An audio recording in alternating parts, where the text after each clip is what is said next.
1 2 3 start. महोदया, देश में जो सरकार की आय होती है, अगर उसका अधिकतम भाग सरकारी कर्मचारियों के वेतन पर ही चला जाएगा तो इस तरह से देश में महंगाई बढ़ती ही चली जाएगी। इसलिए हमें इस चीज़ को रोकने के लिए सख्त कदम उठाने होंगे।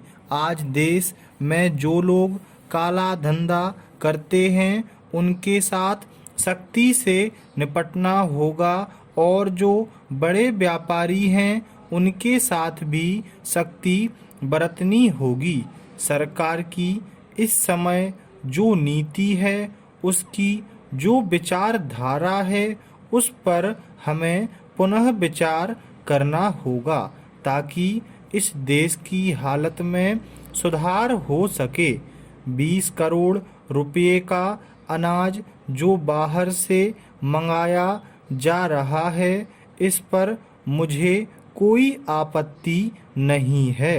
सरकार ने एक बार अनाज का व्यापार अपने हाथ में लिया था और उसके बाद फिर सरकार ने व्यापारियों के भरोसे पर इसे छोड़ दिया, लेकिन व्यापारियों ने सरकार तथा जनता को धोखा दिया और उसका परिणाम यह हो रहा है कि अनाज के दाम बहुत ज़्यादा बढ़ गए हैं और वह जनता को आसानी से उपलब्ध नहीं है। इस संबंध में सरकार ने अभी तक जो कदम उठाए हैं वे भी सहायक सिद्ध नहीं हुए हैं। पैरा महोदया, अभी हमारे कई सदस्यों ने कहा कि सरकार बाहर से इतना अनाज मंगाने पर जो धन खर्च कर रही है, उस धन को अगर हमारे देश के किसानों को देती तो हमारे देश के किसान अनाज का उत्पादन बढ़ाते और हमको दूसरे देशों का मुंह नहीं देखना पड़ता। इसलिए मैं चाहता हूं कि अनाज के संबंध में हमारी एक साफ और बिल्कुल स्पष्ट नीति होनी चाहिए। किसान को क्या चाहिए वह हम दें और किसान से क्या लेना है उसका मूल्य निर्धारित करें। इसके लिए हमें एक राष्ट्रीय मूल्य नीति का निर्धारण करना होगा। किसान का क्या खर्च होता है अनाज उत्पादन करने में और उसको किस भाव पर दूसरी चीज़ें मिलती हैं, इन दोनों में तालमेल होना चाहिए।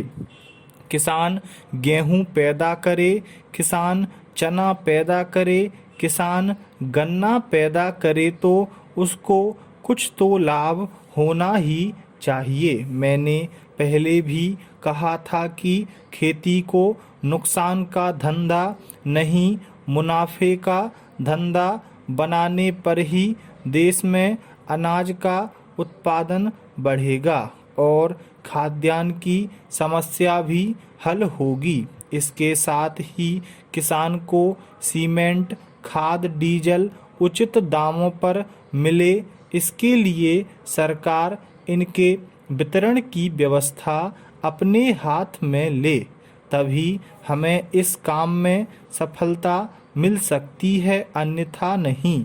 आप कहते हैं कि 1 इंच जमीन मत छोड़ो, हर जगह अन्न पैदा करो, लेकिन हमारा इलाका ऐसा है जहां पानी नहीं है, इसलिए हम अन्न का उत्पादन नहीं कर पाते हैं। इसके लिए हमें सिंचाई की योजनाएं बनानी पड़ेंगी। पानी जहां से मिल सके वहां से लेना होगा।